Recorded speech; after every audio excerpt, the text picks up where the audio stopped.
नमस्कार दोस्तों, welcome back to the channel. मैं हूं श्रवण बलोनी और आज हम बात करेंगे टर्म लोन के अप्रेजल के बारे में।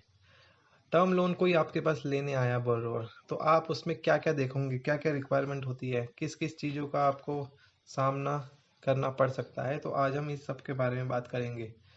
देखिए, टर्म लोन की जो अप्रेजल होती है काफ़ी ज़्यादा कॉम्प्लिकेटेड कह सकते हैं हम लोग होती है। उसमें क्या क्या एंगल होता है, देखिए सबसे पहले तो मैं आपको बता देता हूँ। टर्म लोन का अप्रेजल मतलब हम कह सकते हैं एक बार प्रोजेक्ट अप्रेजल। प्रोजेक्ट अप्रेजल में क्या क्या चीज़ आती है, देखिए सबसे पहले आता है मैनेजमेंट अप्रेजल। अब इसके अंदर भी क्या होता है वो मैं आपको आगे आने वाली स्लाइडों में बताऊंगा। फिर होता है कमर्शियल अप्रेजल कि ये जो बोरोवर आपसे लोन लेने आ रहा है, वो जो प्रोडक्ट को मैन्युफैक्चर करेगा उसकी कॉमर्शियलिटी क्या है, मतलब वो प्रॉफिटेबल है भी कि नहीं है, क्या डिमांड है, क्या सप्लाई है, वो होता है। इसको डिटेल में आगे बात करेंगे। फिर टेक्निकल अप्रेजल होता है कि टेक्निकली वो प्रोजेक्ट जो है कैसे ऑपरेट होगा, क्या उसकी रिक्वायरमेंट होगी। बहुत ही इंपॉर्टेंट एस्पेक्ट है ये। इसमें अगर थोड़ी सी भी चूक हुई तो पूरा प्रोजेक्ट फेल हो सकता है। तो इसलिए एज ए बैंकर आपको पूरा पता होना चाहिए कि क्या टेक्निकल रिक्वायरमेंट है इस प्रोजेक्ट की। अभी आपको मैं बताऊंगा क्या क्या होता है इसमें। फिर एंड में आता है फाइनेंशियल अप्रेजल, जिसमें आप बैलेंस शीट को एनालाइज करते हैं, बहुत सारे रेशोज निकालते हैं, डीएससीआर निकालते हैं। फिर उसके बाद आईआरआर निकालते हैं। काफ़ी सारी रिक्वायरमेंट होती है। तो ये चार चीज़ों में हम एक प्रोजेक्ट को, जब भी हमको एक अप्रेज करना है, मतलब हमें पता लगाना है कि ये जो प्रोजेक्ट जो है फाइनेंस करें या ना करें, चार कैटेगरी होती है मेजरली, इन्हीं में हम डिवाइड करते हैं। देखिए, आपसे कोई लोन लेने आया, प्रोजेक्ट लोन, कोई टर्म लोन लेने आया, मान लीजिए 10 करोड़ का। तो वो आपके सामने आप उससे बोलेंगे कि आप जो है प्रोजेक्ट जो है रिपोर्ट लेके आओ। तो वो मान लो कि लेके आ गया 200-300 पेज की। पर उसमें क्या क्या बातें लिखी होनी चाहिए ये भी आपको पता होना चाहिए। मान लीजिए उसने बहुत सारी इन्फॉर्मेशन लिखी है, पर आपको पता ही नहीं है कि क्या क्या होना चाहिए एग्जैक्टली उसमें, आपके पास कोई चेकलिस्ट ही नहीं है, तो आप कैसे उसे करेंगे अप्रेज। हो सकता है आपसे कोई पॉइंट छूट जाए, हो सकता है आपको कोई पॉइंट देखना था, उसने अपनी प्रोजेक्ट रिपोर्ट मेंशन नहीं किया, तो फिर उस केस में क्या करेंगे। क्योंकि टर्म लोन बहुत ही ज़्यादा जो है सेंसिटिव होते हैं। इनमें एक छोटी मिस्टेक हुई तो पूरा प्रोजेक्ट जो है फेल हो सकता है। तो इसलिए एक आपके पास एक स्टैंडर्ड जो है प्रिंसिपल होना चाहिए कि इस बेसिस पे आप जो है लोन को फाइनेंस करेंगे। तो उसके ऊपर हम बात करते हैं। देखिए, पहला होता है मैनेजमेंट अप्रेजल। इसमें बेसिकली क्या आता है कि जो एंटरप्रेन्योर, यानी जो जो उस बिजनेस को स्टार्ट करने आया है, क्या वो प्रोजेक्ट को सक्सेसफुली चला भी पाएगा कि नहीं, क्या वो उस प्रोजेक्ट से प्रॉफिट निकाल भी पाएगा कि नहीं, ये सबसे पहले हमें एनालाइज करना होता है। अब आप कहेंगे कि ये मैं देखूं कैसे, क्या क्या देखना है। तो देखिए, कुछ क्वालिटीज़ होती है प्रमोटर की, जिससे जैसे कि वो जो प्रोडक्ट को वो मैन्युफैक्चरिंग करने जा रहा है, उसके रिगार्डिंग क्या क्वालिटी है प्रमोटर की, हमें ये देखना है। अब कहेंगे क्वालिटी में मैं क्या देखूं क्वालिटी, तो क्वालिटी में जैसे कि मैनेजरियल एक्सपीरियंस, जो पर्सन है उसको मैनेजरियल एक्सपीरियंस होना चाहिए, मतलब उसने ऑलरेडी जो है कोई प्रोजेक्ट के ऊपर काम किया हो और सक्सेसफुली उसे हैंडल किया हो। उसको मैनेजरियल एक्सपीरियंस होना चाहिए हैंडल करने का, मैनेजमेंट करने का, कि कैसे फैक्ट्री को चलाना है, कैसे स्टाफ को हायर करना है, कैसे जो है प्रोडक्शन को अचीव करना है, प्रॉफिट कैसे अर्न करना है, इस सब का मैनेजरियल एक्सपीरियंस होना चाहिए उसको। फिर technical qualification and professional experience, जिस भी प्रोडक्ट फील्ड में वो आना चाहता है उसके अंदर उसकी टेक्निकली क्वालिफिकेशन होनी चाहिए। जैसे कि वो इंजीनियर हो, कोई आईआईटी से पढ़ा हो, या कुछ ऐसी प्रोफेशनल एक्सपीरियंस हो उसके बाद, जिसकी वजह से वो नए जो प्रोडक्ट में या फिर एग्जिस्टिंग भी प्रोडक्ट है उसको बड़े स्केल में अगर उसे करना है, उसका एक्सपीरियंस होना चाहिए। फिर रीज़न होना चाहिए कि उसने उसी इंडस्ट्री को, जो जिसके लिए वो टर्म लोन लेने आया है, उसी को उसने जो है सेलेक्ट क्यों किया है। मान लीजिए अभी वो जो है किसी प्रोडक्ट में डील करता है, उस प्रोडक्ट को मैन्युफैक्चर करता है। अब वो बिल्कुल नया प्रोडक्ट जो है वो चाहता है कि मैं इस फील्ड में आऊँ, तो उसका रीज़न क्या है, मतलब उसके पास प्रोफेशनल एक्सपीरियंस है उसका, या फिर उसका कोई फ्रेंड है, रिलेटिव है, वो चाहता है इंडस्ट्री को लगाना तो वो उसकी हेल्प करेगा। तो ये रीज़न पता होना चाहिए कि उस इंडस्ट्री में एग्जैक्टली क्या करने आया है, वो उसको एक्सपीरियंस है उस इंडस्ट्री का कि नहीं, क्या उसको लगता है कि वो इस न्यू प्रोडक्ट फील्ड में जो है एंटर करेगा तो क्या वो उसमें सक्सेस हासिल कर भी पाएगा कि नहीं, ये भी आपको असरटेन करना होता है।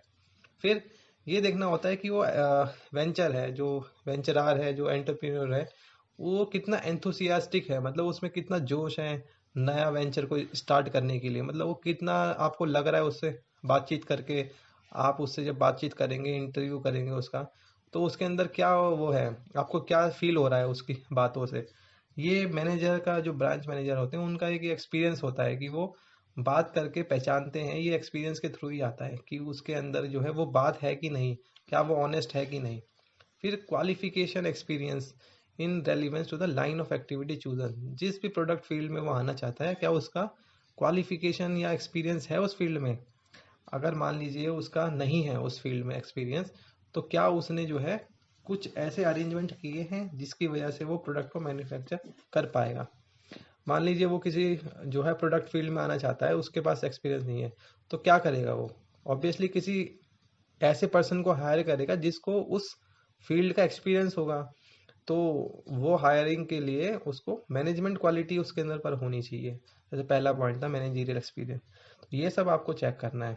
फिर उसके बाद अगर मान लीजिए उसका कोई ऑलरेडी बिजनेस था, जैसे मान लीजिए अभी वो न्यू बिजनेस में आना चाहता है, पर उससे पहले भी उसका कोई बिजनेस है, तो उसकी बैलेंस शीट ले लीजिए, उसको एनालाइज करिए कि उसकी फाइनेंशियल पोजीशन क्या है। उसके बेसिस पे आपको थोड़ा अंदाजा लगेगा कि क्या जो पिछली जो उसके पास थी, फर्म थी, वो प्रॉफिटेबल थी कि नहीं, उसके क्या रेशोज हैं। उसकी बैलेंस शीट को एनालिसिस कर लीजिए। बैलेंस शीट को कैसे एनालाइज करना है वो मैंने पिछली वीडियोस में आपको बता रखा है कि कैसे बैलेंस शीट को एनालाइज करते हैं। फिर उसके बाद देखिए एक कुछ कैरेक्टरिस्टिक्स होते हैं एक सक्सेसफुल एंटरप्रेन्योर के। इस ये हमें जैसे अब जब आप बात करेंगे तो आपको पता लगेगा कि हाँ भाई इसके अंदर ये क्वालिटी है कि नहीं। अगर ये क्वालिटी है तो उसके बेसिस पे आप जज कर पाएंगे, हाँ ये बंदा सही है, तो इसको लोन देने के लिए हम सोच सकते हैं। सबसे पहला क्योंकि स्टेप ही होता है कि मैनेजमेंट से बात करना। अगर आपको बातों से लगता है कि ये जो है ठीक नहीं है बंदा, तो उसको आप वहीं पर रिजेक्ट कर देंगे कि कोई भी मतलब उसका जो है वो करके कि आपकी ये रिक्वायरमेंट फॉलो नहीं है या ऐसा नहीं है। देखिए जो है कैरेक्टरिस्टिक्स जो है क्या क्या होनी चाहिए एक सक्सेसफुल एंटरप्रेन्योर की, जैसे कि willing to take risk, risk लेने वाला होना चाहिए। वो जो है इन्वायरमेंट को स्कैन करके अपॉर्चुनिटी को सेंस कर ले, मतलब जैसे वो अपने माहौल में देखे कि उसको क्या लग रहा है कि यहाँ पे प्रोडक्ट की डिमांड है, सप्लाई कम है, तो उसको बेसिस पे फिर वो अपॉर्चुनिटी को सीज करे। मतलब अपॉर्चुनिटी है कहीं उसे लग रही है तो उसको एकदम से ग्रैब कर ले, ये नहीं कि बस देखता रहे। फिर इनिशिएट करने वाला होना चाहिए, मतलब उसके अंदर जो है क्वालिटी होनी चाहिए कि वो काम को इनिशिएट करे, स्टार्ट करे। फिर उसके बाद उसके अंदर एक पॉजिटिव सेल्फ जो है कॉन्फिडेंस होना चाहिए। जब आप उससे बात कर रहे हो तो आपको लगे कि हाँ इसके अंदर कॉन्फिडेंस है, उस प्रोडक्ट फील्ड में ये आ भी पाएगा कि नहीं आ पाएगा। फिर वो ऑनेस्ट होना चाहिए, सबसे इम्पोर्टेंट। इंटीग्रिटी उसके अंदर होनी चाहिए। प्रोजेक्ट में वो इन्वॉल्व होना चाहिए, ये नहीं कि बस खाली जो है प्रोजेक्ट तो लगा रहे हैं पर लेकिन उसकी इन्वॉल्वमेंट ही नहीं है, सारा का सारा काम दूसरे लोग कर रहे हैं। उसको मैनेजमेंट में पूरी इन्वॉल्वमेंट होनी चाहिए, वो उसकी बातों से पता लगेगा आपको। फिर उसके बाद जो पर्सन है वो कॉम्पिटेंट होना चाहिए, इंटेलिजेंस भी होनी चाहिए उसके अंदर, पेशेंस भी होना चाहिए, है ना, ड्राइव एंड एनर्जी। मतलब उसके अंदर एक एनर्जी होनी चाहिए कि हाँ मुझे इस प्रोडक्ट फील्ड में आना है, इसके लिए मैं लोन ले रहा हूँ, तो उसके अंदर एक वो उत्साह दिखना चाहिए कि हाँ मुझे को ये काम करना है और मैं आगे बढ़ूंगा इस फील्ड में। तो ये हो गया मैनेजमेंट अप्रेजल। किसी भी लोन में सबसे पहला स्टेप मैनेजमेंट से बात करते हैं, जो लोन लेने आपसे आया है उससे मिल बात करते हैं, उसको जो है पूरे इसकी क्वालिटी देखते हैं। अगर हमें सही लगता है तभी हम आगे स्टार्ट करते हैं। मैनेजमेंट अप्रेजल हो गया। ओके, अब आता है आपका कमर्शियल अप्रेजल। अब इसमें क्या होता है, देखिए इसमें हम लोग क्या करते हैं कि डिमांड का हम जो है फॉरकास्ट करते हैं कि डिमांड जो है कितनी है जो वो प्रोडक्ट बनाने जा रहा है। तो डिमांड को हम कैसे करेंगे फॉरकास्ट, उसके लिए देखिए डिमांड एंड मार्केट एनालिसिस हमें करनी होती है। हमें मतलब जो वो पर्सन है वो जिस फील्ड में आना चाहता है उसके अंदर। फिर उसके बाद क्या है, जैसे कि डिमांड एंड मार्केट एनालिसिस में गवर्नमेंट की पॉलिसी और प्रैक्टिसेस या लेजिस्लेशंस, उनको आपको देखना पड़ेगा जब आप मार्केट के एनालिसिस जो करेंगे। मार्केट के एनालिसिस जो है जनरली प्रोजेक्ट रिपोर्ट के अंदर, जो प्रोजेक्ट रिपोर्ट आप मांगेंगे उसके अंदर ही होती है। तो उसमें गवर्नमेंट की क्या पॉलिसीज है, प्रैक्टिसेस हैं या लेजिस्लेशन है उस प्रोडक्ट के लिए। जैसे कि इंपोर्ट में अगर मान लो गवर्नमेंट ने कुछ जो जो अपना रिस्ट्रिक्शन लगा रखी है, इंपोर्ट की ड्यूटी लगा रखी है, ज़्यादा करी हुई है, या सेल्स एंड अदर टैक्सेस को बढ़ा रखा है, या किसी प्रोडक्ट में अगर मान लो कि गवर्नमेंट जो है सब्सिडी देती है, जैसे कि इलेक्ट्रॉनिक्स प्रोडक्ट्स जो हैं, ये सोलर वाले आ रहे हैं आजकल, तो उसके अंदर जो है कई इनकम टैक्स में भी छूट मिलती है। तो ये सब आपको पॉलिसी देखनी पड़ेगी। फिर उसके बाद लेवल ऑफ जो है प्रोडक्शन क्या है, एग्जिस्टिंग लेवल ऑफ प्रोडक्शन कितना है, मतलब कि अभी उस जो प्रोडक्ट है उसका कितना प्रोडक्शन हो रहा है। फिर उसके बाद इंपोर्ट क्या है, उस प्रोडक्ट के इंपोर्ट कितने हो रहे हैं इंडिया के अंदर। फिर उसके बाद existing production and imports of substitute, मतलब वो जो प्रोडक्ट है उसके जैसा ही जो है डुप्लीकेट उसके जैसा, मतलब कि मान लो वो क्वालिटी नहीं है उस प्रोडक्ट में, उससे मिलता जुलता कोई प्रोडक्ट है, उसकी क्या उसका इंपोर्ट हो रहा है इंडिया में, या उसका क्या जो है प्रोडक्शन हो रहा है, वो भी आपको देखना है। फिर एक्सपोर्ट कितने हो रहे हैं जो प्रोडक्ट बनाने जा रहा है उसके। फिर कंज्यूमर की हैबिट क्या है, उसका बिहेवियरल डेटा क्या है। जैसे कि मान लीजिए कि कंज्यूमर से आपने पूछा कि हाँ ये जो प्रोडक्ट है इसका क्या आपको अच्छा लगता है, बेकार लगता है, उनके रिस्पॉन्सेज लिए मार्केट में जो है ना सर्वे किया, तो ये सब इंफॉर्मेशन के बेसिस पे आपको डिमांड पता लगेगी कि उस प्रोडक्ट की कितनी डिमांड है। फिर सोर्स ऑफ इंफॉर्मेशन, आपको ये इंफॉर्मेशन डिमांड की, मार्केट एनालिसिस की कहाँ से मिलेगी। तो देखिए कुछ डेटा जो है आप गवर्नमेंट के ऑफिशियल डेटा आते हैं, जैसे कि इकोनॉमिक सर्वे, आरबीआई की रिपोर्ट यहाँ से ले सकते हैं। सेंसस होते हैं हर 10 साल में, तो उससे भी ले सकते हैं कि उस पर्टिकुलर एरिया में जहाँ वो चाहता है प्रोडक्ट लगाना, प्रोडक्शन करना, उसमें कितने लोग रहते हैं, उससे आपको पता लगेगा डिमांड का। फिर sectoral opportunity studies conducted by government and other agencies, मतलब कुछ गवर्नमेंट एजेंसीज जो हैं वो कुछ अपॉर्चुनिटी स्टडी भी करवाती हैं, तो उसके बेसिस पे हमें पता लग सकता है कि कितनी डिमांड है उस प्रोडक्ट की। फिर चैम्बर ऑफ कॉमर्स की जो है ना पब्लिकेशंस भी आती रहती है हर मंथली या एनुअली, मतलब वो एक रिपोर्ट बनाते हैं कि हाँ ये प्रोडक्ट का इतना डिमांड है, ये प्रोडक्ट की मतलब हॉट चल रहा है, इस प्रोडक्ट में कितना जो है डिक्रीज हुआ है प्रोडक्शन, ये सब जो है उसमें आप पब्लिकेशंस में देख सकते हैं। मतलब जो बोरोवर होगा वो कोट करेगा कि हाँ ये इस सोर्स के बेसिस पे हमने पता लगाया कि इस प्रोडक्ट की इतनी डिमांड है हमारे अकॉर्डिंग। तो क्योंकि आप जब बड़ा लोन देंगे तो ऐसे नहीं कि बस वो लिख देगा कि मार्केट में डिमांड है। अब मार्केट में डिमांड है तो ये कितनी डिमांड है, क्या है, उसका डेटा लिखना पड़ेगा बोरोवर को। उसको क्रॉस चेक करने के लिए जो है वो लिखेगा कि मैंने ये डेटा कहाँ से उठाया है। तो बड़े लोन में ऐसा नहीं चलेगा कि बस खाली डिमांड है प्रोडक्ट की इसलिए बना रहे हैं, थोड़ा सा रीजनिंग देनी होगी उसके साथ। तो ये चीज़ें जो है जो लिखी होनी चाहिए प्रोजेक्ट रिपोर्ट में। फिर उसके बाद तो डिमांड हो गया। फिर दूसरा क्या है, सप्लाई की, वो जो डिमांड है उसको फिल करने के लिए सप्लाई कितनी है। मान लीजिए सप्लाई ज़्यादा है डिमांड कम है, तो क्या फ़ायदा, वो उस प्रोडक्ट फील्ड में आएगा पर अल्टीमेटली क्या होगा, सप्लाई ज़्यादा है तो उसको प्रॉफिट नहीं होगा। पर ऐसी फील्ड में अगर आना चाहता है जहाँ पे डिमांड ज़्यादा है सप्लाई कम है, तो उसमें उसको बेनिफिट भी होगा। तो ये हमें जो है प्रोजेक्ट रिपोर्ट में मेंशन होना चाहिए कि क्या उसका जो प्रोडक्ट है वो मार्केट एब्जॉर्ब उसे कर पाएगी कि नहीं। ठीक है, तो ये आपको असरटेन करना है, उसके लिए प्रोजेक्ट रिपोर्ट में प्रॉपरली मेंशन होना चाहिए कि इसकी सप्लाई क्या क्या चल रही है अभी, उसके बेसिस पे जो है डिमांड सप्लाई का गैप कितना है। तो ये इससे आपको पता लग सकता है जो है ये सब के सब कॉमर्शियल अप्रेजल में आएंगे। फिर प्राइसिंग ऑफ द प्रोडक्ट, अब आपको ये देखना पड़ेगा कि उसकी प्राइसिंग क्या रखे। वो चाहता है कि मैं इतने से इतने रेंज के अंदर में उस प्रोडक्ट की प्राइसिंग को रखूँगा, तो उसके लिए हमें क्या देखना होगा कि जो उसके जो कंपटीटर्स हैं जो वो प्रोडक्ट को बनाते हैं वो उसकी प्राइसिंग क्या है। इलास्टिसिटी ऑफ डिमांड कितनी है, इलास्टिसिटी ऑफ डिमांड मतलब अगर मान लो वो प्राइसेस को जरा सा भी ऊपर नीचे करेगा तो उसकी वजह से डिमांड कितनी अफेक्ट हो जाएगी, ये होता है इलास्टिसिटी ऑफ डिमांड। अगर कोई ऐसा प्रोडक्ट है जिसकी सप्लाई कम है डिमांड ज़्यादा है, तो अगर वो प्राइस को ऊंचा भी करेगा तब भी डिमांड में इतना असर नहीं पड़ेगा। या कोई ऐसा प्रोडक्ट है जिसको प्राइस चाहे वो कुछ भी करे लेकिन डिमांड तो उसकी हमेशा रहेगी ही रहेगी। तो ऐसे भी कुछ प्रोडक्ट होते हैं, जैसे मान लीजिए सीमेंट हो गया, ओके, पेट्रोल डीजल हो गए, तो इसकी डिमांड रहेगी, चाहे प्राइस चेंज होगा तो डिमांड तो उतनी हमारी रहेगी रहेगी। तो ये जो है इलास्टिसिटी ऑफ डिमांड भी देखना पड़ता है। फिर मार्केटिंग, मार्केटिंग में क्या क्या आएगा, जैसे कि उस जो प्रोडक्ट बनाने जा रहा है उसका कंपटीशन कितना है मार्केट में, उस इंडस्ट्री की हेल्थ कैसी है। हेल्थ का मतलब वो इंडस्ट्री जो है अभी कोई जूझ तो नहीं रही किसी चीज़ों से, या वो इंडस्ट्री अभी लग रही है कि ये तो न्यू न्यू इंडस्ट्री है तो अभी तो ये खूब अच्छा प्रॉफिट अर्न करेगी। अगर कोई इंडस्ट्री ऑलरेडी मैच्योर हो गई है, मैच्योर मीन्स कि काफ़ी जो है लंबे टाइम से है, तो उस केस में प्रॉफिट का मार्जिन कम हो जाता है। पर अगर कोई ऐसा प्रोडक्ट आया जो कि न्यूली लॉन्च हुआ है, नया नया आया है बिल्कुल, तो उस केस में जो है प्रॉफिट की अर्निंग बहुत ज़्यादा होती है। तो ये चीज़ भी हमें कंसीडर करनी है। फिर यूएसपी ऑफ द बोरोवर, वो जो बोरोवर है उसका क्या यूनिक सेलिंग प्राइस है, यूनिक सेलिंग पॉइंट है जिसकी वजह से वो अपने कंपटीटर से अलग है।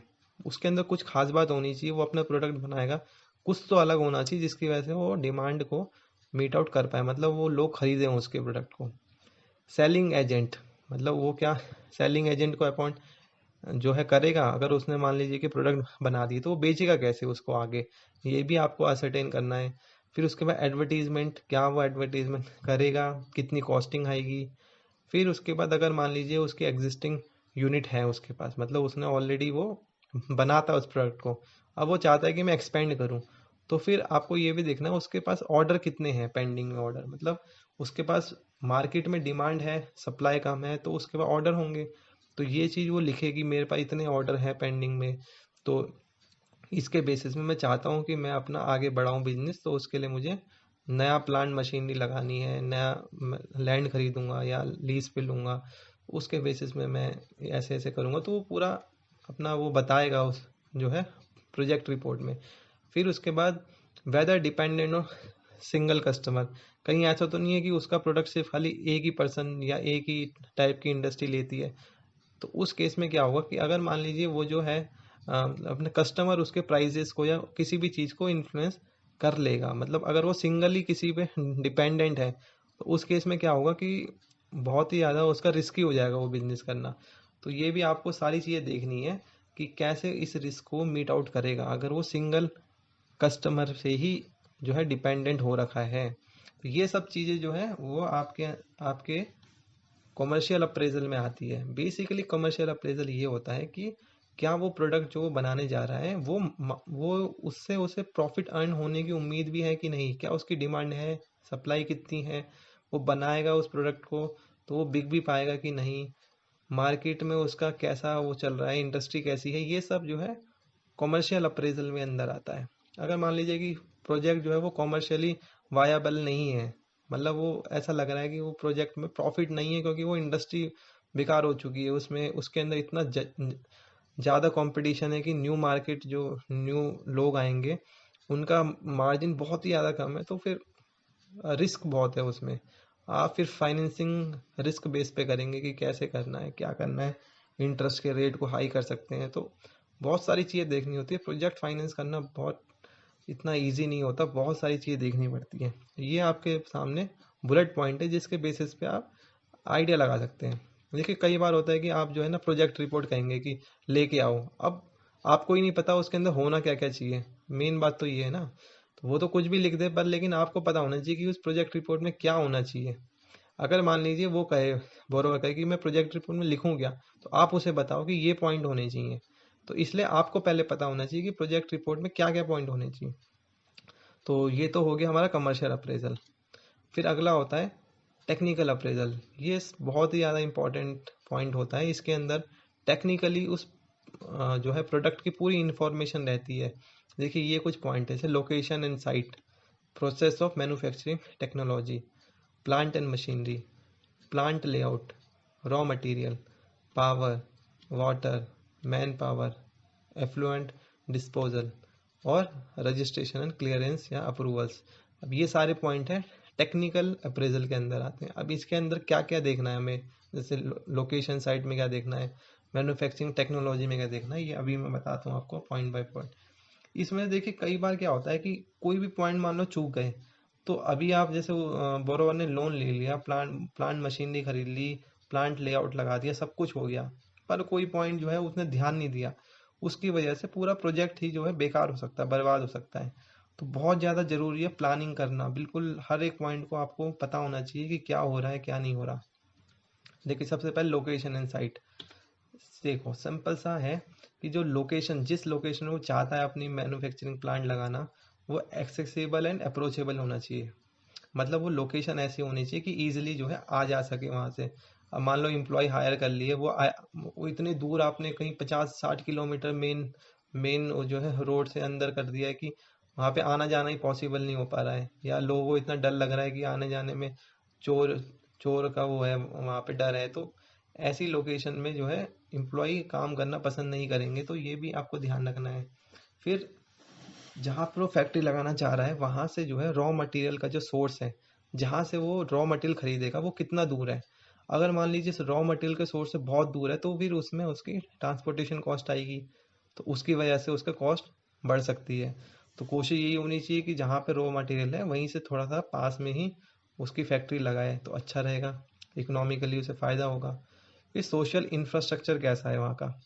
सोशल इंफ्रास्ट्रक्चर मतलब जो है हॉस्पिटल हो गए, फिर उसके बाद आपकी जो अदर एम्यूनिटी, जैसे कि रेस्टोरेंट हो गया, हॉस्पिटल्स हो गए, स्कूल्स हो गए, ये सब जो सोशल चीज़ें होती हैं, बेसिक इन जो नीड होती है ह्यूमन बीइंग की, ये सब आसपास में होनी चाहिए। तो क्योंकि अगर आसपास में नहीं होगी तो क्या होगा कि वर्कर वहाँ पे काम करना पसंद नहीं करेंगे, तो ये भी एक इम्पॉर्टेंट फैक्टर होता है। फिर उसके बाद प्रपोज्ड एक्टिविटी जो है, जो आप चाहते हो करना, क्या उस एरिया में वो परमिसेबल है भी कि नहीं। मतलब गवर्नमेंट का कोई ऐसा तो नहीं है कानून वहाँ पे कि इस जगह पे जो है इस प्लांट को लगा नहीं सकते हैं। मान लीजिए आपने प्लांट वगैरह सबको ले लिया, फिर बाद में आपके जो है वो स्टेट जो है गवर्नमेंट वाले आए, उन्होंने कहा ये तो एक्टिविटी अलाउ ही नहीं थी यहाँ पर, फिर क्या हुआ, सारा पैसा डूब गया। तो ये सब भी आपको देखना है कि क्या उस जगह पे ये मैन्युफैक्चरिंग प्लांट लगाना जो है अलाउ है भी कि नहीं, इसके लिए सारी की सारी क्लियरेंस जो है ले ली है कि नहीं। फिर उसके बाद कई जगह पे देखो ऐसा होता है कि स्टेट की जो गवर्नमेंट होती है, उन्होंने कुछ एरिया बनाया होता है कि ये जो है हमारा इंडस्ट्रियल एरिया है, तो उस एरिया में अगर आप लोगे तो काफ़ी सारी गवर्नमेंट आपको बेनिफिट प्रोवाइड करती है, जैसे कि वाटर का, बिजली का, फिर उसके बाद वो जो वेस्टेज निकलता है इंडस्ट्रियल वेस्ट उसका। तो ऐसी जगह पे अगर मिल जाए तो बेहतर होगा। अब ये सारे के सारे पॉइंट एक ही लोकेशन में होना कवर बड़ा मुश्किल होता है, इसके लिए कॉम्बिनेशन चाहिए होता है।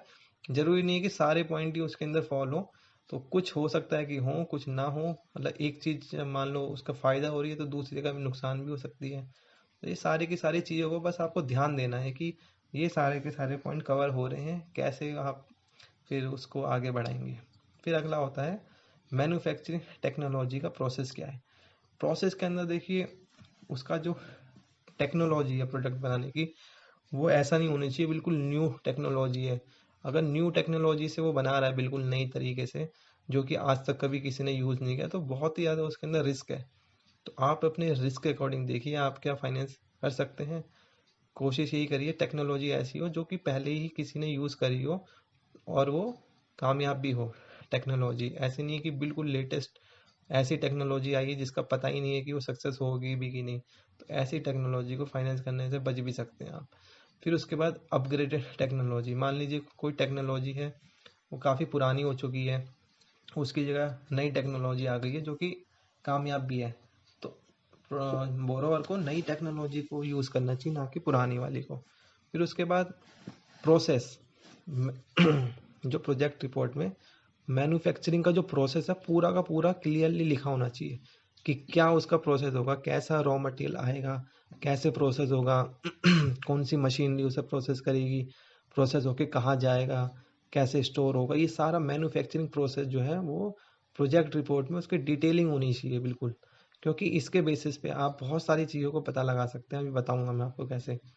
फिर उसके बाद yield and wastage as per industry norm, मतलब कि जैसे मान लीजिए उसने रॉ मटेरियल लगाया, फिर रॉ मटेरियल से कितने उसके फाइनल गुड्स बनेंगे, मतलब कितना रॉ मटेरियल अंदर डालेगा तो कितना प्रोडक्ट बाहर निकलेगा, जो फिनिश गुड्स, उसमें कितनी वेस्टेज होगी।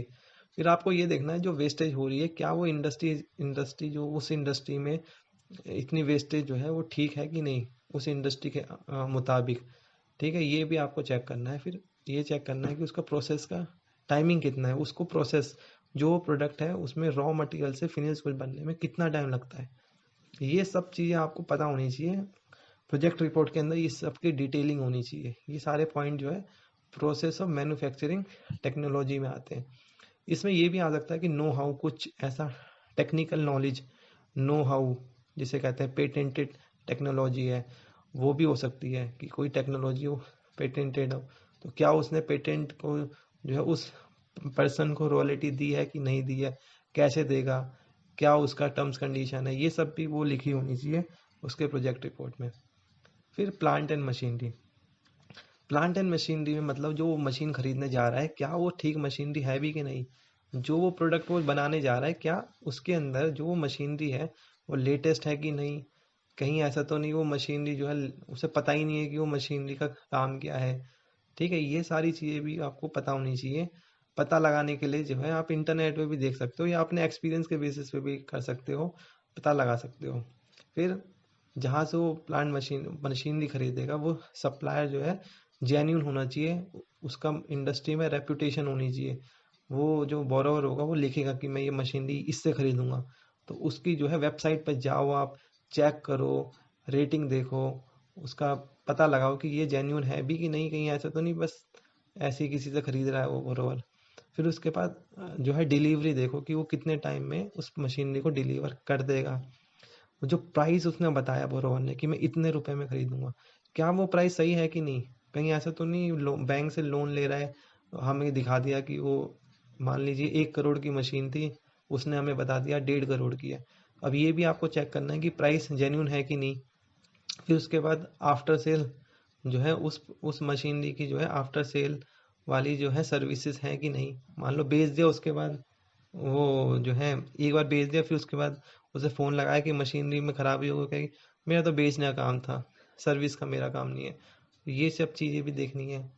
परफॉर्मेंस की गारंटी कैसी है, मतलब पक्का है कि वो मशीनरी दे ही देगा उसे, नहीं देगा तो क्या होगा, बैंक गारंटी है कि नहीं इसमें इन्वॉल्व की नहीं, ये सब चीज़ें। फिर प्लांट जो मशीनरी है उसकी इंस्टॉल्ड जो है कैपेसिटी कितनी है, मतलब वो कितने प्रोडक्ट को बनाने के लायक है, ये भी आपको ध्यान देना है। यहाँ पे इंस्टॉल्ड जो है ये जो है ना कैपेसिटी, इससे हम ये भी पता लगा सकते हैं फिर आगे चल के जब वो अपना वो सेल्स के फिगर लिखेगा, इससे हम ये पता लगा लेंगे क्या वो इंस्टॉल्ड कैपेसिटी से मैच हो रही है कि नहीं। इंस्टॉल्ड कैपेसिटी जो है, जो वो बैलेंस शीट देगा उसके अंदर जो सेल्स की फिगर लिखेगा उससे ज़्यादा ही होनी चाहिए। मान लीजिए वो लिख रहा है कि मेरी इंस्टॉल्ड जो है कैपेसिटी 1000 टन है, पर वो सेल्स में दिखा रहा है मैं तो वही 5000 टन बेच दूंगा। कैसे बेचेगा जब उसकी मशीनरी की उतनी जो है बनाने की क्षमता ही नहीं है। तो ये सारा सा पता लग जाएगा कि वो झूठ बता रहा है अपनी सेल्स की फिगर्स को। तो ये सब भी आपको चीज़ें देखनी है कि कैपेसिटी कितनी है वो मशीनरी का जो है गुड्स प्रोड्यूस करने की, ये सब भी आपको प्रोजेक्ट रिपोर्ट में मेंशन होगा। एक चीज़ दूसरी चीज़ से लिंक करेंगे, देखिए ये सारी चीज़ें हैं जो आगे चल के जब आप उससे बैलेंस शीट मांगेंगे, प्रॉफिट एंड लॉस अकाउंट मांगेंगे, तो उससे लिंक होनी चाहिए। मतलब ये फिगर्स जो है जो ये लिखेगा उसको क्रॉस वेरीफाई भी करिए वहां से। फिर अगला प्लांट लेआउट। इसके अंदर क्या होता है, जैसे कि लेआउट जो है प्लांट का, प्लांट यानी कि मतलब जो फैक्ट्री का लैंड बिल्डिंग है उसका जो है प्रोसेस जो है वो सिंक्रोनाइज होना चाहिए। प्रोसेस जैसे रॉ मटेरियल जो है फिनिश गुड्स में जब चेंज होगा तो कैसे चेंज होगा, उसका प्रोसेस होगा कि ये प्रोडक्ट यहाँ से यहाँ जाएगा, यहाँ से वहाँ जाएगा, इसके अंदर जाएगा, उसके अंदर जाएगा, ये प्रोसेस का फ्लो है, ये सिंक्रोनाइज होना चाहिए। मतलब इसकी प्रॉपर प्लानिंग होनी चाहिए कि कौन सी मशीन को कहाँ फिट करेंगे कि ताकि वो प्रोसेस जो है अननेसेसरी उसमें कोई वेस्टेज ना हो, डिले ना हो।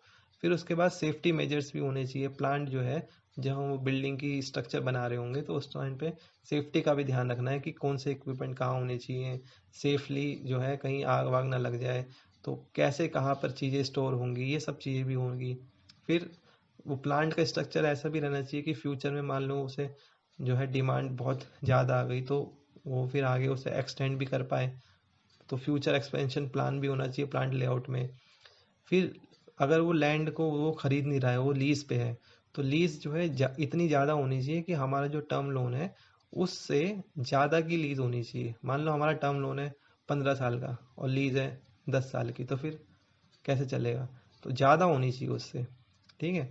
फिर लैंड जो है वो आपको देखना है कि वो लैंड है वो क्या डेवलप्ड है या फिर अंडर डेवलप्ड है, मतलब कि उसमें कुछ एडिशनल काम वगैरह आपको जो है करवाना है कि नहीं करवाना। फिर एडिशनल कॉस्ट ऑफ द जो है डेवलपमेंट कितनी है, अगर मान लो अंडर डेवलप्ड है लैंड, वहाँ की सॉइल कैसी है, मिट्टी कैसी है, पता लगा कि मिट्टी ऐसी है कि हमारा जो है प्रोडक्शन करने लायक नहीं है, फिर पूरा प्रोजेक्ट ही खराब हो जाएगा। जो आप प्लांट ले रहे हैं, मतलब जो लैंड आप एक्वायर कर रहे हैं या फिर लीज पे ले रहे हैं, उसका क्लियर होना चाहिए टाइटल। पता लग रहा है आगे चल के डिस्प्यूट हो जाए, फिर आप फिर दोबारा फैक्ट्री बंद हो जाएगी। आप बिल्डिंग वहाँ पे बनाएंगे तो उसका कॉस्ट क्या आएगा, उसका एरिया जो है बिल्डिंग का वो एडिक्वेट होना चाहिए, इतना होना चाहिए कि आपका जो है जो मैन्युफैक्चरिंग कर रहे हैं वो उसमें हो जाए। उसमें ऐसा नहीं हो कि वो बिल्डअप एरिया ज़्यादा दिखा दे और हमसे ज़्यादा लोन ले ले, जितना होना चाहिए उतना ही वो बिल्डअप एरिया दिखाए। ये सारी चीज़ें भी आपको ध्यान देनी है। फिर अगला है रॉ मटेरियल। रॉ मटेरियल में आप क्या देखेंगे कि सोर्स क्या है सप्लाई का, किससे रॉ मटेरियल आ रहा है, कहाँ से आ रहा है, कितना टाइम लगेगा, लीड टाइम, मतलब आपने ऑर्डर किया तो कितने दिन बाद आपके पास रॉ मटेरियल पहुंच जाएगा, कितनी ऑर्डर में हम खरीदे रॉ मटेरियल की क्वांटिटी को कि हमें फ़ायदा हो उससे। फिर परचेज प्राइस क्या है रॉ मटेरियल का। अब ये परचेज प्राइस जो होता है, ये देखो जब आप फाइनेंशियल जो अपने बनाओगे एस्टिमेट्स होगा, उसके अंदर रॉ मटेरियल की प्राइसिंग से मैच होना चाहिए। फिर एक जो है प्रोडक्ट बनाने के लिए, फिनिश प्रोडक्ट बनाने के लिए कितने रॉ मटेरियल चाहिए, कितनी क्वांटिटी में चाहिए, कौन कौन से चाहिए, ये सारा ब्रीफ होना चाहिए उसमें। फिर उसके बाद अगर आप परचेज करेंगे तो क्या उधार मिलने के चांसेस हैं आपको कि नहीं, तो इससे देखो हमारी एक तरीके से फाइनेंसिंग हो जाएगी, है कि नहीं, वर्किंग कैपिटल में ये डिक्रीज हो जाता है। फिर storage in case of seasonal raw material, कोई ऐसा रॉ मटेरियल है जो कि सीजनल नेचर का है, जैसे कि मान लो कोई एग्रीकल्चर वाले जो होते हैं प्रोड्यूस वो सीजनल होते हैं, तो उस केस में आपके पास जो है स्टोरेज होना चाहिए प्रॉपरली, कि आप जो है सीजनली होता है तो वो पूरे साल भर तो अवेलेबल नहीं होंगे, तो स्टोर करने के लिए इतना जो है होना चाहिए कि वो स्टोर कर पाए। फिर उसके बाद अगर मान लो कोई इंपोर्टेड मटेरियल है तो उस केस में देख लो कि कोई गवर्नमेंट का कोई वो तो नहीं ना रिस्ट्रिक्शन, कि भाई आप इस चीज़ को इंपोर्ट नहीं कर सकते, या इंपोर्ट करेंगे तो इतनी हैवी ड्यूटी है, उसकी भी देखना पड़ेगा। तो ये सब चीज़ें जो है आपको देखनी पड़ेगी। तो अभी हमने क्या देख रहे हैं, ये टेक्निकल अप्रेजल देख रहे हैं, उसमें 5 पॉइंट ही कवर हुए हैं। फिर अगला छठा पॉइंट पावर। पावर मतलब इलेक्ट्रिसिटी, भाई इलेक्ट्रिसिटी बहुत ज़रूरी है, बिजली बिजली है करने के लिए प्रोडक्शन। तो क्या वो जो जगह है वहाँ पर बिजली की जो है एडुकेट है कि नहीं, वहाँ एडुकेट मात्रा में बिजली उपलब्ध है कि नहीं। अगर नहीं है तो फिर कुछ स्टैंड बाय अरेंजमेंट कुछ होना चाहिए हमारे पास, जनरेटर वगैरह या कुछ ऐसी चीज़ जिससे कि हमें बिजली की हमारी जो पूर्ति है वो हो सके। फिर अगर power sanction letter from electricity board, अगर मान लीजिए आप प्लान कर रहे हैं अपनी फैक्ट्री लगाने का, तो ये इलेक्ट्रिसिटी बोर्ड से अप्रूवल भी लो कि हाँ हम जो, अगर मान लें वहाँ पे इलेक्ट्रिसिटी नहीं है तो फिर एक लेटर में कि हाँ हम जो है करवा देंगे इलेक्ट्रिसिटी आपको उपलब्ध, तो ये सब भी होना चाहिए। पता लगा आपने लोन वगैरह सब कुछ ले लिया और इलेक्ट्रिसिटी नहीं है वहाँ पे, फिर कैसे बनाओगे, तो ये सब चीज़ें भी आपको ध्यान देनी है। वाटर का जैसे, अब ये देखना पड़ेगा कि वो जो मैन्युफैक्चरिंग कर रहे हैं उसके लिए वाटर की कितनी रिक्वायरमेंट है, क्या उस जगह पे वाटर अवेलेबल है कि नहीं, अगर नहीं है तो फिर वाटर का स्टोरेज अरेंजमेंट कैसा है, कोई प्यूरिफिकेशन की नीड है कि नहीं। अगर मान लीजिए कि हार्ड वाटर है यानी बेकार वाटर है, एकदम मैला वाटर है, तो क्या प्यूरिफिकेशन की ज़रूरत है, क्योंकि कई इंडस्ट्री होती है जिसमें हार्ड वाटर नहीं चलता, सॉफ्ट वाटर की रिक्वायरमेंट होती है। तो क्या प्यूरिफाई हो भी पाएगा वो वाटर कि नहीं, अगर नहीं, अगर हो मतलब नीड है प्यूरिफाई करने के लिए, तो क्या अरेंजमेंट करें, क्या उसके लिए आपने उस प्लांट लगाया है कि नहीं, उस प्लांट के लिए फिर आप कैसे आप उस प्लांट को वो करेंगे फाइनेंस, तो ये सब भी आपको देखना है। फिर मैन पावर। मैन पावर मतलब कि unskilled and skilled man power जो रिक्वायर होगी वहाँ पर, वो आपको असेस करना है। उसमें लिखा होना चाहिए कि इतने हम स्किल्ड मैन पावर रखेंगे, इतने अनस्किल्ड रखेंगे। फिर उनको लाने ले जाने का खर्चा कहाँ पर होगा, उनका लोकेशन कहाँ पर मुहैया कराओगे। पता लग रहा है आपकी फैक्ट्री इतने दूर है कि भाई वहाँ से जो है मेन जहाँ पर लोकेशन है, जहाँ पे वो लोग रह सकते हैं, वो 20-30 किलोमीटर दूर है, तो वो पैदल थोड़ी ना जाएंगे, या वहाँ वहाँ पे कोई अवेलेबिलिटी नहीं है उस चीज़ की कि जो है बसेस की, तो आपको खुद वहाँ पे लगानी पड़ेगी बसेस। तो ये सब उसके लिए भी आएगा खर्चा, ये सब भी आपको ध्यान देना है।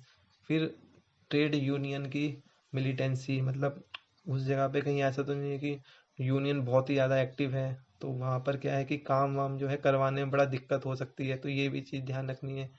फिर उसके बाद स्किल्स जो है स्किल्ड जो है वर्कर को रोकने के लिए, मतलब कोई छोड़ के ना चले जाए, तो उसके लिए क्या प्लान जो है कंपनी करती है कि हम उसे हाई पे करेंगे, उनके लिए ये जो है हम लोग जो है फैसिलिटी देंगे, ये सब भी मेंशन होना चाहिए।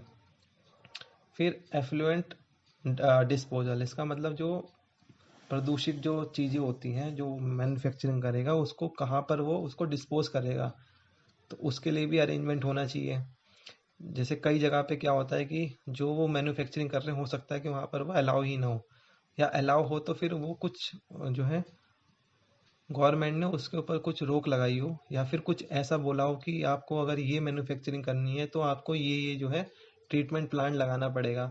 तो उसके लिए भी देखना पड़ेगा कि क्या अरेंजमेंट है, क्या इसकी इन्होंने जो है प्रोडक्ट में जो है जो ये प्रोडक्ट बना रहे हैं इसमें वेस्टेज को कैसे, ये कहाँ पर ये डिस्पोज ऑफ करेंगे, उसकी क्या रिक्वायरमेंट है, कैसे करें। कहीं पता लगा कि ऐसी जगह पे उन्होंने प्लांट लगा दिया जहाँ पर कि जो है इतना वेस्टेज जो है अलाउ ही नहीं कर रहे हैं। अभी तो अलाउ हो रहा है, चलो ठीक है कर रहे हैं, पर बाद में आने वाले टाइम में कुछ कानून बन जाए और फिर उनकी फैक्ट्री बंद हो जाए, तो ये सब भी चीज़ें ध्यान देनी पड़ती है बहुत। जो है ये सब चीज़ों की वजह से प्रोजेक्ट में बाधा आ सकती है, और इसकी वजह से जो है हमारे लोन का फिर डायरेक्टली अफेक्ट हो जाएगा। अगर बोरोवर का प्रॉफिट नहीं होगा उस बिजनेस से, तो वो लोन हमें कैसे देगा वापस, अब उसकी इंटरेस्ट की पेमेंट कैसे करेगा। हम ये पॉइंट इसलिए देख रहे हैं कि उसका बिजनेस जो है चलता रहे। चलने के लिए ये सारे पॉइंट जो है रिक्वायरमेंट पूरी होनी चाहिए। जब ये सारे रिक्वायरमेंट पूरे हो जाएंगे तभी वो सही से बिजनेस कर पाएगा, और तभी वो हमारा लोन भी दे पाएगा बैंक का। ये सब इसलिए आपको देखने हैं। फिर उसके बाद जो है कई सारे अप्रूवल्स लेने पड़ते हैं, क्लियरेंस लेनी पड़ते हैं, रजिस्ट्रेशन लेने पड़ते हैं, तो वो क्या लिए हैं कि नहीं।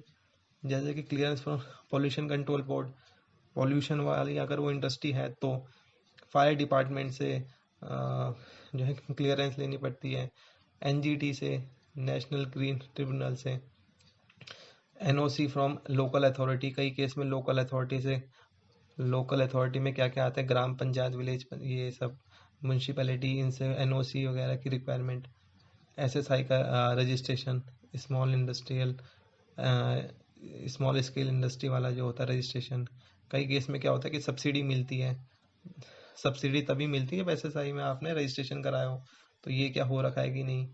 अगर कोई लैंड है जिसमें आप अब वो मैन्युफैक्चरिंग करना चाहते हो, अगर वो एग्रीकल्चर लैंड है, तो ये सर्टिफिकेट होना चाहिए कि नॉन एग्रीकल्चर सर्टिफिकेट, ये भी होना चाहिए उसमें अगर एग्री लैंड है तो। फिर इलेक्ट्रिसिटी बोर्ड से एनओसी, अगर मान लीजिए कोई ऐसी जगह पे आप प्लांट लगाना चाह रहे हो जहाँ पे ऑलरेडी इलेक्ट्रिसिटी जाती है, वहाँ पे इलेक्ट्रिसिटी की लाइन जा रही है, तो एनओसी लेनी पड़ेगी इलेक्ट्रिसिटी बोर्ड से। लाइसेंस कई केस में जो है लाइसेंस लेने पड़ते हैं। मान लो आप जो है दवाई का काम करना चाह रहे हो, तो उसमें एफडीए का अप्रूवल चाहिए। आप कोई जो है उसमें जा रहे हो एफएम, फास्ट मूवेबल जो है गुड्स वाले जो होते हैं कंज्यूमर गुड्स, उसमें जा रहे हो तो एफएसएआई का, फसाई का लेना पड़ता है लाइसेंस। ये सब चीज़ें रिक्वायरमेंट होती है। फिर उसके बाद जीएसटी का रजिस्ट्रेशन होना चाहिए। ये सारे जो है और भी इसके अलावा हो सकते हैं, ये जस्ट मैंने कुछ ही पॉइंट लिखे हैं। ये सब चीज़ें आपको देखनी पड़ेगी। तो देखिए ये सब जो है टेक्निकल अप्रेजल में आता है कि टेक्निकली क्या वो प्रोजेक्ट वायबल है कि नहीं। टेक्निकल के बाद आता है फाइनेंशियल अप्रेजल। अब ये बैलेंस शीट से रिलेटेड होता है, इसकी कभी हम डिटेल वीडियो बनाएंगे, अभी जस्ट आप पॉइंट देख लीजिए। इसमें क्या क्या लेते हैं, जैसे analysis of past working result, जैसे कि पिछले कुछ सालों की हम बैलेंस शीट ले लेते हैं, 2-3 सालों की, उसके बेस में देखते हैं कि क्या अभी उसकी फाइनेंशियल पोजीशन है। फिर हम देखते हैं कि कॉस्ट ऑफ प्रोजेक्ट, प्रोजेक्ट की टोटल कॉस्ट क्या है। टोटल कॉस्ट निकालने के लिए जो पिछला जो टेक्निकल एनालिसिस था, वहाँ से आपको आइडिया लगाना है। वो आपको देगा, पर आप क्रॉस वेरीफाई भी करना है ये कि क्या वो जो फिगर्स लिखी हैं वो सही हैं कि नहीं। फिर मीन्स ऑफ फाइनेंस, यानी जो प्रोजेक्ट की कॉस्ट है वो कहाँ कहाँ से फाइनेंस होगी, इसका ब्यौरा देगा वो। फिर estimate of cost of production and profitability, cost of production और प्रॉफिटेबिलिटी का एस्टिमेट होता है, यानी कि estimate of P and L, profit and loss account. इसके अंदर आपको ध्यान देना है कि प्रोजेक्टेड सेल जो दिखाया है वो अचीवेबल होने चाहिए। प्रोजेक्टेड सेल जो है वो पिछला हमने एनालिसिस किया था, जो हमारा कमर्शियल एनालिसिस था, उसके अंदर जो सेल्स की जो फिगर्स हैं, ये जो सेल्स दिखाएंगे वो डिमांड से मैच होनी चाहिए। और जो है डिमांड डिमांड मतलब जो डिमांड मार्केट में डिमांड है उतनी अचीवेबल जो है सेल्स होनी चाहिए। मान लीजिए डिमांड मार्केट में है 100 की, पर अब ये यहाँ पे सेल्स दिखा रहे हैं कि भाई सेल्स तो हमारी 200 की हो जाएगी, तो ये पॉसिबल ही नहीं है।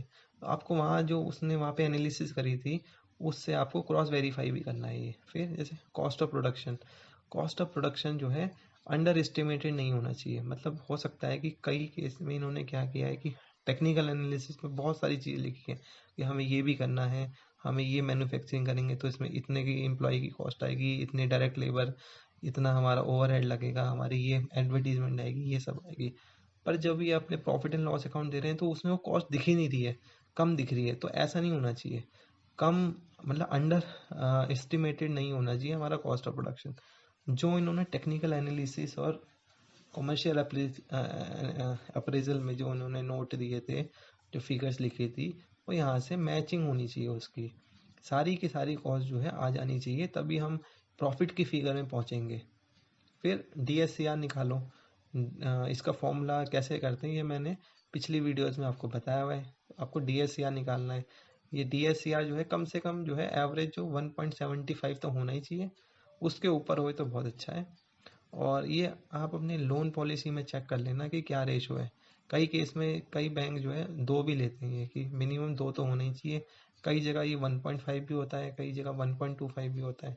तो आप ये चेक कर लीजिए आपकी पॉलिसी में क्या है। फिर इसके बाद जो है हम लोग करते हैं इसकी सेंसिटिविटी एनालिसिस की। मतलब अगर सेल जो है जो ये दिखा रहे हैं यहाँ पर ना प्रोजेक्टेड सेल, अगर ये 5% या फिर 10% से कम हो जाएगा तो क्या इसमें प्रॉफिट में चेंजेस आ जाएंगे, ये होता है। सेंसिटिव कितना है मतलब एक तो प्रोजेक्ट की सेल्स में हो गया, फिर उसके बाद क्या हो गया कि एक्सपेंसेस में। एक्सपेंसेस अगर 5% या फिर 10% से इंक्रीज हो जाएंगे तो प्रॉफिट में क्या इंटरेस्ट वो क्या फ़र्क पड़ेगा, ये एक एनालिसिस होती है। और भी चीज़ों की हो सकती है। तो ये आपको चेक करना आपकी लोन पॉलिसी में क्या क्या किस किस चीज़ों की इफेक्ट लिया गया है सेंसिटिविटी एनालिसिस के लिए। फिर उसके बाद ब्रेक इवन एनालिसिस भी होती है। ब्रेक इवन एनालिसिस का मतलब सिंपल ये होता है कि कितने प्रोडक्ट बेचने पे उसका जो है नो प्रॉफिट नो लॉस की सिचुएशन में वो आ जाएगा, ये एक एनालिसिस होती है। जैसे मान लीजिए उसकी कॉस्टिंग है 100, जो है 100, मान लीजिए कि 1 करोड़ की उसकी कॉस्टिंग है। अब वो कितने प्रोडक्ट बेच दे कि उसकी 1 करोड़ की कॉस्ट पूरी हो जाए। तो ब्रेक इवन एनालिसिस यही एक एनालिसिस होती है। इसको कभी हम डिटेल में चर्चा करेंगे। DSCR ये जो कैसे निकालते हैं, फिर ये जो है हमने इस्टीमेट के टाइम पे कैसे कैसे देखना है, हमें किस तरीके से प्रॉफिटेबिलिटी देखनी है, क्या क्या रेशो देखने हैं, ये सब हम आगे आगे आने वाली वीडियो में बात करेंगे। फिर आखिरी चीज़ होती है कैपिटल बजटिंग। मतलब कि जो वो पैसे लगा रहा है अपने बिजनेस में, उससे उसको जो इनकम होगी उसका ट्रेंड देखना पड़ता है और फिर पता लगाना पड़ता है क्या वो प्रोजेक्ट जो है इकोनॉमिकली फाइनेंशियली जो है प्रॉफिटेबल है भी कि नहीं। इसके अंदर जैसे हम पे बैक पीरियड का निकाल सकते हैं कि जो अगर मान लीजिए उसने 1 करोड़ रुपए लगाए तो ये 1 करोड़ रुपए उसे कितने साल बाद मिल जाएंगे जो वो प्रॉफिट अर्न करेगा उससे। फिर दूसरा एक मेथड होता है एवरेज रेट ऑफ रिटर्न की। मतलब वो जो इनकम अर्न कर रहा है उसमें एवरेज कितनी परसेंटेज की रिटर्न आ रही है। फिर इसको हम कंपेयर करते हैं कॉस्ट से कि जो बैंक से वो लोन ले रहा है उसकी कितनी कॉस्ट है। रिटर्न जो है वो कॉस्ट से कॉस्ट ऑफ फंड से, यानी कि जैसे लोन ले रहा है 6% में और जो उसको जो है रिटर्न मिल रही है 15% की, तो वो प्रॉफिटेबल बिजनेस है। तो इसके बेसिस पे करते हैं। फिर नेट प्रेजेंट वैल्यू, मतलब क्या करते हैं कि जो कैश फ्लोज होते हैं यानी कि जो इनकम मिलेगी उसको हम डिस्काउंट कर देते हैं आज की डेट में। जब वो बैंक से लोन लेने आ रहा है उसको हम कंपेयर करते हैं कि कॉस्ट कितनी है प्रोजेक्ट की। अगर मान लीजिए पॉजिटिव आ रही है फिगर तो प्रोजेक्ट जो है सही है, नेगेटिव आ रही है तो बेकार है। तो ये भी एक एनालिसिस होती है, आगे कभी हम बात करेंगे। फिर एक होती है IRR की, इसमें इंटरनल रेट ऑफ रिटर्न कितना है। इंटरनल रेट ऑफ रिटर्न और एवरेज रेट ऑफ रिटर्न में अंतर ये होता है, एवरेज रेट ऑफ रिटर्न जो है अकाउंटिंग प्रॉफिट के हिसाब से बनता है और IRR जो है वो फाइनेंशियल प्रॉफिट होता है, उसमें मतलब कैश प्रॉफिट, जो कैश में कितना है। एवरेज रेट ऑफ रिटर्न में हम जो है डेप्रिसिएशन को भी कंसीडर कर लेते हैं, पर आईआरआर में हम डेप्रिसिएशन को कंसीडर नहीं करते हैं। ये बेसिकली डिफरेंस होता है इसमें। ये इसके ऊपर डिटेल में कभी एग्जांपल के साथ कभी और बात करेंगे। तो आज के लिए इतना ही। बहुत लंबी बन गई वीडियो, आई होप, मतलब लंबी बनी है पर लेकिन इम्पॉर्टेंट भी है। कई सारे पॉइंट थे जो आपको क्लेरिफाई करने थे। आप पूरे देखेंगे तो आई होप कि आपको सही से समझ आया। कुछ और भी पूछना है तो आप पूछ सकते हैं कमेंट में। एक बार मैं क्विकली आपको बता देता हूँ दोबारा से क्या क्या चीज़ें हमने देखी हैं।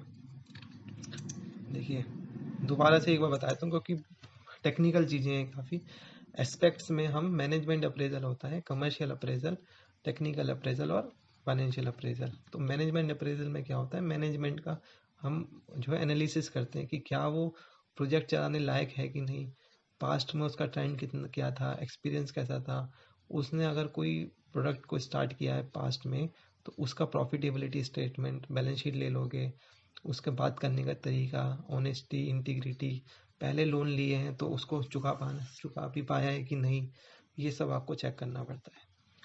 कॉमर्शियल अप्रेजल में कि क्या प्रोडक्ट की डिमांड है कि नहीं, उस प्रोडक्ट की जो है सप्लाई कितनी है, और अगर डिमांड ज़्यादा है सप्लाई कम है तो प्रॉफिटेबल है वो बिजनेस, तब वो कर सकता है। अगर डिमांड जो है ऑलरेडी कम है, सप्लाई ज़्यादा है, तो कोई फ़ायदा नहीं है उस प्रोडक्ट में आने का। तो ये सब की एनालिसिस होती है। मार्केटिंग, हम कैसे मार्केट करेंगे, प्रोडक्ट की प्राइस का रखेंगे, ये सब चीज़ें कॉमर्शियल अप्रेजल में आता है।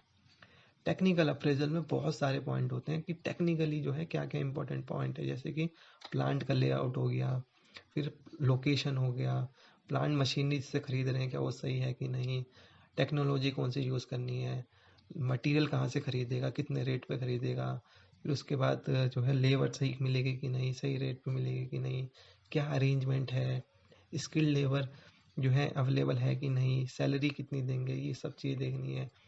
फिर जो वो प्रोडक्ट है उससे अगर कोई जो है पॉल्यूशन होगा तो उसका डिस्पोजल कैसे करना है, क्या कानून है।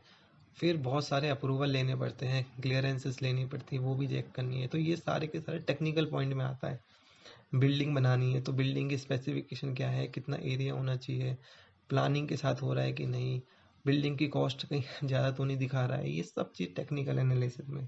फिर फाइनेंशियल एनालिसिस में हम उससे प्रॉफिटेबिलिटी स्टेटमेंट मांगते हैं, कॉस्ट और इनकम का हम वो करते हैं, एनालिसिस करते हैं, हम आईआरआर निकालते हैं, हम सेंसिटिविटी एनालिसिस करते हैं, हम फिर ब्रेक इवन एनालिसिस करते हैं, और इस मुद्दे में पहुंचते हैं कि क्या वो प्रोजेक्ट फाइनेंशियली जो है लेने लायक है कि नहीं। तो मैं आशा करता हूँ आपको समझ आया होगा। वीडियो ज़रूर बड़ी है पर नॉलेजेबल है। अगर वीडियो अच्छी लगी तो लाइक कर दीजिए, कमेंट में जो है कमेंट कीजिए, कोई पूछना है, और अच्छी लगी तो शेयर जरूर करना अपने फ्रेंड्स के साथ जिनको ये सब प्रोजेक्ट फाइनेंसिंग में प्रॉब्लम होती है, सॉरी है। तो मिलते हैं अगली वीडियो में, तब तक के लिए बाय।